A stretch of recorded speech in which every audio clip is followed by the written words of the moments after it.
गोदान बोसोरखौ बरायनायजों लोगोसे रंजालि बैसागु फोरबोनि मोनाबिलि हारिमुखौ मेहेरगोनां खालामनो थाखाय साखाफारा देंखोगिरि जिमेन नार्जारी बिथाङा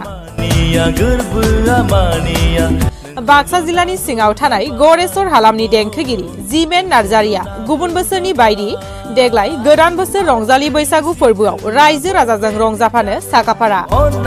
नोंथांमोननि गेजेराव मिलौदो देंखो रोजाबनानै गोसोखौ गोजोनग्लाय होगोन साखाफारा बर'नि जाखांफुनाय देंखोगिरि जिमेन नार्जारी बिथाङा नोंथांमोना रंजालि बैसागु फोरबो फालिथायाव मोनाबिलि हारिमु बिलिफां आयदा रंजानो गोसो दंब्ला थोंजोङै देंखोगिरि जिमेन नार्जारी बिथांजों गाहायाव होनाय जानबुं नम्बरनि गेजेरजों सुलादलानो हागोन जानबुं नम्बर 6003326012 मेगनाव आंनि मादि हायना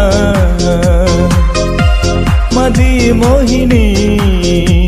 सारफावो सना सथ'फैयो गले गले महर नोंनि दोरफो दोरफो मेगनाव खालामफैयो सना खायसो आंखौ सथ'फैयो गले गले महर नोंनि दोरफो दोरफो मेगनाव खालामफैयो सना खायसो आंखौ नुजेननायनिफ्राय दिनैसिमबो मिनिस्लु महर मेगनाव आंनि